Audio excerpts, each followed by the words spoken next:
Create कर रहा है कि ये हो क्या रहा है इस स्टेट में। तो कोरोना को लेकर स्थिति बिगड़ती जा रही है और इसी को लेकर हाईकोर्ट ने फटकार लगाई है सिविल सर्जन को और कहा है कि आप व्यवस्था को दुरुस्त करें। इधर कोरोना की दूसरी लहर के बीच झारखंड को जहां कल कोवैक्सीन के 2 लाख डोज मिले थे, तो आज कोविशील्ड के 10,23,800 डोज फिर झारखंड को मिले हैं। विशेष विमान से इसे रांची पहुंचाया गया। कोविशील्ड के इस वैक्सीन को नामकुम वेयर हाउस से अलग अलग जिलों में भेजा गया है। संवाददाता उपेंद्र कुमार ने मौके का जायजा लिया। वेयर हाउस में जहां पे बड़ी संख्या में रखा हुआ है, आपको दिखलाना चाहेंगे। ये जो वैक्सीन है वो सब यहाँ पर रखा हुआ है और अलग अलग जिलों में अब इसे भेजा जा रहा है। जो इस काम को बखूबी कर रहे हैं लगातार, धर्मेंद्र कुमार सिंह वो अभी हमारे साथ हैं, हम इनसे बात करते हैं। धर्मेंद्र जी, ये बताइए कि कुल कितने आज वैक्सीन आए हैं और कहाँ कहाँ आज भेज रहे हैं? आज स्टेट वेयर हाउस में सेरम इंस्टीट्यूट पूना से 10,23,800 डोज वैक्सीन आया है, जो कि अभी लगभग सभी जिला को चला गया, 2 जिला मात्र बचा हुआ है। कोवैक्सीन को लेकर के थी कि कोवैक्सीन की कमी हो गई है, तो क्या आप कोवैक्सीन बिल्कुल जो कल आया उसको सब जगह भेज दिया गया है? कोवैक्सीन का टोटल 2 लाख डोज आया था कल 8 तारीख को। उसमें से 8,500 डोज SVS नामकुम में रखकर बाकी सभी टीकों की आपूर्ति कर दी गई। एक चीज़ और भी आता है मन में कि कुछ जो जिले हैं, वो बड़े जिले हैं, तो वहाँ पर क्या ज़्यादा वैक्सीन भेजा जा रहा है? कुछ नहीं, वहाँ का जो जो आपको जो स्टेट EPI ऑफिसर है उसका वो लोग देख रहे हैं क्या उसका पॉपुलेशन का किस आधार पर दे रहा हो, हम लोग उतना जानकारी नहीं है। कोविशील्ड सबसे ज़्यादा शायद धनबाद को दिया गया है, 9,255 वाइल। तो राज्य में 10 लाख से ज़्यादा कोविशील्ड वैक्सीन पहुंच चुका है और लोगों को अब परेशान होने की ज़रूरत नहीं है। कहीं से कोई कमी अब राज्य में वैक्सीन की नहीं होगी और लगातार वैक्सीनेशन का अभियान जारी रहेगा। उपेंद्र कुमार, न्यूज़ 18, रांची।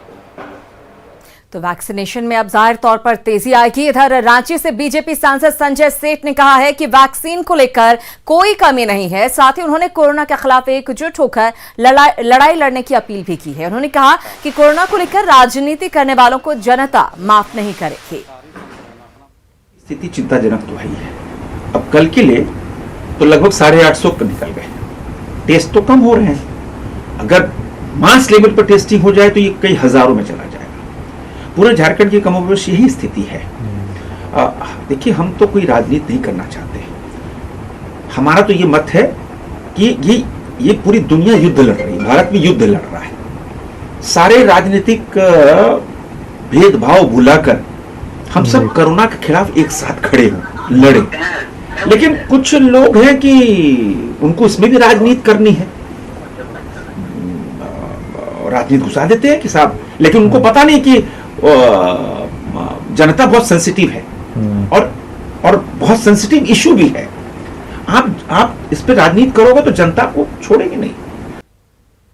तो ये एक संवेदनशील मामला है और इस पर राजनीति नहीं होनी चाहिए, ये कहना है रांची सांसद का। इधर कोरोना के बढ़ते संक्रमण का प्रभाव शैक्षणिक संस्थानों पर भी दिखाई दे रहा है। रांची में डॉक्टर श्यामा प्रसाद मुखर्जी विश्वविद्यालय का स्थापना दिवस समारोह स्थगित कर दिया गया है।